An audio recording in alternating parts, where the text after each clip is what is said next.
This is the BGG Climbers list for the week ending 6/9/2021. This list is put together every week by Michael Alexander. I'll include the links in the description below in case you want to see the actual list or subscribe. Again, if you like this video, please like and please subscribe. Now let's take a look at this week's list. So we'll start with the sub 10 ones, at least what I found interesting. Now one is Unlock Mythic Adventures. I guess this just came out fairly recently. And I'm actually a pretty big fan of the Unlock games. I know that they're a little expensive for what they are, but I like the fact that you can give them away or trade them away, after the fact, and the other person has the same experience you had because it's all built around this app. And I've really enjoyed playing this with friends. I think that these games are just my favorite escape room games overall, because I think it does the app integration pretty well, and it creates new puzzles and new interesting things to explore. Now, thematically, they're maybe a little bit weak compared to maybe the exit games feel a little bit more thematic, but I think from a escape room adventure, this is a really cool thing. Kanban EV continues to move up. This one is almost certainly going to get in the top 100. I don't see how it doesn't. It's got 8.77, and it's still going up, and I think they'll have additional printings of this, as Eagle Griffin does with Lacerda Games. Beyond the Sun continues to climb. I do think this will hit the top 100, but maybe just barely. Its rating has come down a little bit over time. It's now at 8.03, and maybe it's going to stay out of the top 100. We'll see how the ratings continue to do. Dune Imperium continues to climb. I think this one is going to be a top 20 game for sure, maybe top 10. Its rating has come down a little bit since earlier, from 8.45 down to 8.4, but it continues to get a tremendous amount of ratings. And Hadrian's Wall. So we've been interested in this one. This is a fairly complex roll and write that has gotten pretty solid reviews, I think. I watched the Dice Tower review, and I think this one has a shot at getting in the top 100, assuming it gets enough ratings. So let's see how this one goes. And number 10. So we've seen this one. This is Railroad Ink Challenge Lush Green Edition. The Lush Green Edition seems to be maybe the first one people are getting. Maybe the green color, I don't know, or maybe the people have liked that one the most. I don't think we're going to see... We'll probably see this for a few more weeks. Maybe not in the top 10, but maybe sub top 10. I don't see this getting in the top 100, but I think it'll probably do well. I mean, all the Railroad Ink games, I think, have been really well received. Number 9 is Sleeping God. So this one is definitely headed in the top 100. I would say probably top 10 if enough people buy it. And I think enough will, because the reviews for this game have been outstanding. The graphics design is really good, and I just think it's a game that it's going to appeal to a lot of people. I think it'll end up being Ryan Lockett's highest rated game. So this is number 9, Sleeping Gods. Number 8 is a dungeon crawler, Chronicles of Durangor, Age of Darkness. So this one is doing exceedingly well. Oh, sorry, I got something in my eye. This is doing exceedingly well for a dungeon crawler, with an 8.29 out of 10, or sorry, 9.23 out of 10, with 278 ratings. That is a phenomenal start for a dungeon crawler. Let's see how it does as more people get their hands on it, but it does seem like it's got some legs and may, assuming enough people get a hold of this, have a spot in the top 100 in the future. So let's see. Number 8, Chronicles of Drunagor, Age of Darkness. Number 7 is Meadow. So this game has been doing pretty well. This week it's a little bit lower than the previous weeks. Again, we're still very early into the ratings. It's only got 302. Possibly starting out around here, though, we'll keep it out of the top 100, even if it sells enough copies and gets enough ratings on BGG to get there. So if I was to predict this, I think it'll be outside the top 100, maybe top 250. probably top 250. So that's Meadow, number 7. Number 6 is Merchant's Cove. So this game is doing pretty decent. It is a asymmetrical worker placement game, if I remember right. Let's see here. I guess dice rolling, rondel, tile placement, and it's got a pretty good look to it. I think I like the these are early prototypes. It looks like that would look really good painted. I think with the cool potions, and I think the general consensus was that it wasn't as asymmetrical as people originally thought. Now, maybe that, during playtesting, they found out that the asymmetrical nature didn't work out as well as they were hoping. But also, I think in general, they thought it was a pretty decent game. So this one is not looking likely, though. I think this is going to be outside the top 100, assuming it even gets enough ratings. I think it was a pretty popular Kickstarter, and there will be a retail release, if I remember right.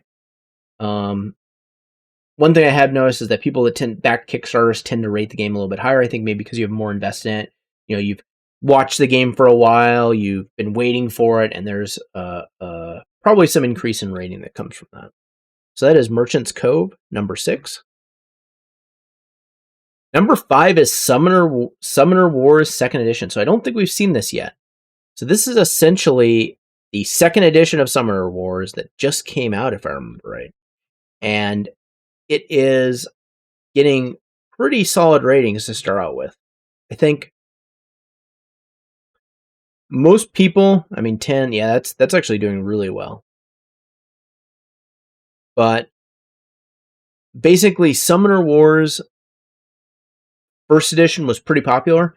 I think Summoner Wars 2nd edition, from what I understand, is maybe improves upon it a little bit. I think the graphics design is probably a little bit better on these. Since it's a dueling game, I'm not sure that I would be interested in getting it. I don't play a huge amount of 2-player games. But I think this works for a lot of people, and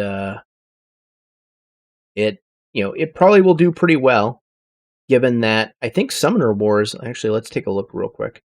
I think Summoner's Wars had a pretty high rating. Yeah, 524 with customizable at 30, which is pretty good. And as you can see here, I guess the graphics design is a little bit improved, not hugely improved. But it was a 10-year-old game? Yeah, 2009, so over 10 years old. So games like this that have a decent following, that did well, benefit from a new edition that improves upon it, maybe improves some of the rules, improves some of the gameplay, improves some of the graphics design, and I think it even reduced the price point a little bit because it looks like it's a $50 retail value. Maybe some expansions and stuff in the future, fully expandable. So that is Summoner Wars. It is number 5. I don't think this is going to get into the top 100 just because Summoner Wars 1st edition never did, or to my knowledge never did. But we'll see. We'll keep an eye on this. I know it is getting really solid ratings. So that's number 5, Summoner Wars 2nd edition. Number 4 is Agropolis. So we looked at this one before. I'm actually kind of surprised it's on here again, but it'll probably fall off the top 10 list pretty soon. The ratings are doing okay, but this one is not likely headed into the top 100, although it could do pretty well. I think there is clearly a following here, and also probably people got a lot of their copies at the same time. So that is Agropolis, number 4. Number 3 is Comet Blood and Sand. So this one is climbing really quickly. As expected, the rating is coming down a little bit. I do think this is highly likely to get into the top 100 just because Comet is so popular. This edition is a little bit improved over the previous Comet version 1 edition. And it's got, I think, some of the best stuff from some of the expansions in it. Also, it was a Kickstarter game, so you're going to have all the extra content that came with Kickstarter and all the extra stuff that goes with that. I think there was maybe a couple expansions that you could buy on Kickstarter, like the skeleton expansion and some other ones. I think, like I said, this is very likely to get in the top 100 just because Comet was in the top 100, and the version 2 is, I think, just even more likely to get in there. So that is number 3, Comet Blood and Sand. Number 2 is Oath Chronicles of Empire in Exile. So this is a very unique game, and I think it's it's landing about where I expected it in terms of ratings at this point, just above 8. So this game uses kind of the artwork style and I think it's the same artist as Root. The same cute little wooden pieces as Root. Some of the same graphics design in terms of dice and cards and stuff. But it's an asymmetrical area control game, I guess is the best way to think about it, with game with a light legacy type element to it.